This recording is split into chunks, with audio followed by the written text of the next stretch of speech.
এই জন্য আল্লাহর রাসূল বলেন যে হে ঈমানদারেরা শোনো, তোমরা দুইটা জিনিসের গ্যারান্টি দাও, আমি তোমাদেরকে জান্নাতের গ্যারান্টি দিয়ে দিব। সেই এক নাম্বার, সেই অঙ্গের নাম হলো জিহ্বা, জবান। আল্লাহ তাআলা বলেন আলাম নাজআল লাহু আইনাইন ওয়া লিসানান ওয়া শাফাতাইন। রব্বি কারীম বলেন তোমার চেহারার মধ্যে মেন দুইটা অঙ্গ, চক্ষু দিয়া দেখলা, আর ওইটার মন্তব্য তুমি জিহ্বা দিয়াই করলা। ঠিক না ঠিক? একটা জিনিস দেখে আমাদের দেশে এক শ্রেণীর মানুষ আছে তাদের মুখ খারাপ, আবার কিছু মানুষের আছে চোখ খারাপ, আছে না নাই?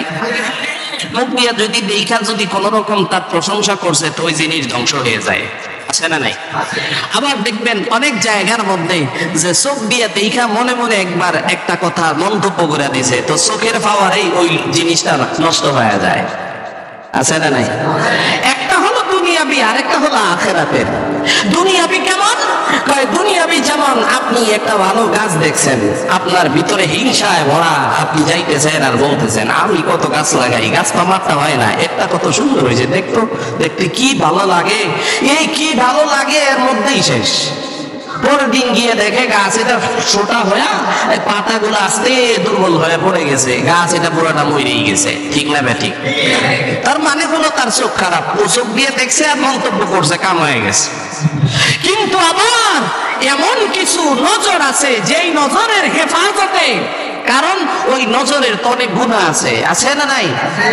নজর দিয়া গুনাহ করে যদি এই তার মধ্যে দেখেন নজরের মধ্যেই দুইটা জিনিস, একটা হলো দুনিয়াবি জিনিসের দিকে নজর করে ওই জিনিসটা ধ্বংস হয়ে যায়, আর যদি এই নজরের হেফাজত করে আল্লাহ তাআলার কাছ থেকে দামি নজর হাসিল করতে পারে, যেই নজরে মানুষের দিলের দিকে তাকাইলে আল্লাহ হেদায়েত দিয়ে দেয়,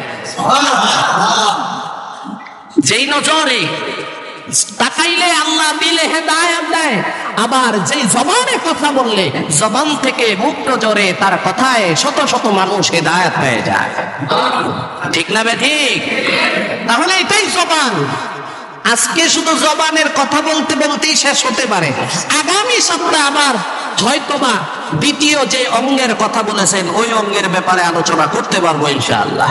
আমার ভাইয়েরা দেখেন, এই জবানটাই যদি আপনি একজনকে গালি দিছেন তো এই জবানে একটা তীর নিক্ষেপ হইল, ওই তীরটা গিয়ে আরেকজনের বুকে গেঁথে গেল। ঠিক না ঠিক? আবার এই জবান দিয়ে সালাম দিছেন, মুস্কি হাসি দিয়ে আপনার সালামের জবাব দিছে, কথা কয় না? আপনাকে আপনি সালাম দিছেন আপনার পরম শত্রু, কিন্তু আপনি একদিন দুই দিন বারবার তেনারে সালাম দিতেছেন। সালামটা হলো একটা দোয়া আর বকাটা হলো একটা তীর। ঠিক না বেটি? আপনি যখন বকা দিছেন তার পায়ের রক্ত মাথায় উঠে যায়, তখন আপনার সাথে আইসা কি করে ঝগড়ায় লিপ্ত হয়ে যায়। এই বেটা তুই আমাকে গালি দিলি কেন? কয় গালি দিছি, কি হয়েছে?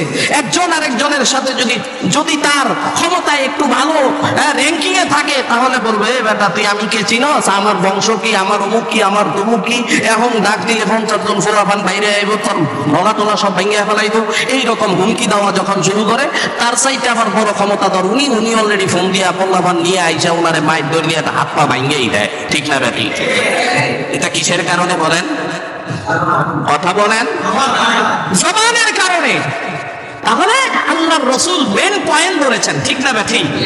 তাহলে মেন পয়েন্টের নাম কি বলেন? জবান। এটার কি করতে হবে? হেফাজত করতে হবে। আল্লাহর রাসূল হাদিসের মধ্যে বলেন, ক্বালা রাসূলুল্লাহ সাল্লাল্লাহু আলাইহি ওয়াসাল্লাম মান সামাতা নাজা, মান সামাতা নাজা। যে ব্যক্তি ক্ষেত্র বিশেষ, জায়গা বিশেষ, মজলিসের বিষয় অনুযায়ী, মজলিসের কথার দিকে লক্ষ্য করে যদি দেখে কথাগুলো দুনিয়াবি হইতেছে, যদি ওই সময় তার জবান বন্ধ রাখে, এই লোকটা নির্ঘাত যদি এই আমলটা আল্লাহর কাছে পছন্দ হয়, এই লোকটা মৃত্যুবরণ করবে, তো এই চুপ থাকার দ্বারা আল্লাহ নাজাত দিয়ে দিবে। এজন্য বলে যে যেই জায়গায় গল্প হয় দেখবা গল্পটা দুনিয়াবি কিনা। যদি দুনিয়াবি হয় তাহলে তোমার জবানে তুমি জিকির চালু করে দাও, তাহলে তাদের ওই কথার মধ্যে তোমার আর কান যাবে না, তখন তোমার দ্বারা আর কোনো ক্ষতি হবে না। তুমি জিকিরে মশগুল, তুমি জাকের বান্দা, আর জাকের বান্দা তো মৃত্যুর সঙ্গে সঙ্গে হাসতে হাসতে আল্লাহর জান্নাতে চলে যাবে।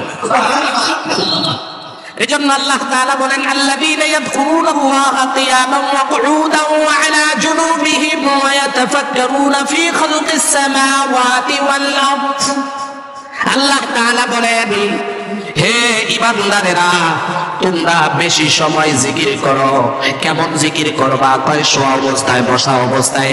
আল্লাযীনা ইয়াযকুরুনাল্লাহা কিয়ামান ওয়া কুউদান, দাঁড়ানো থাকো জিকির করো, কিয়ামাও তুমি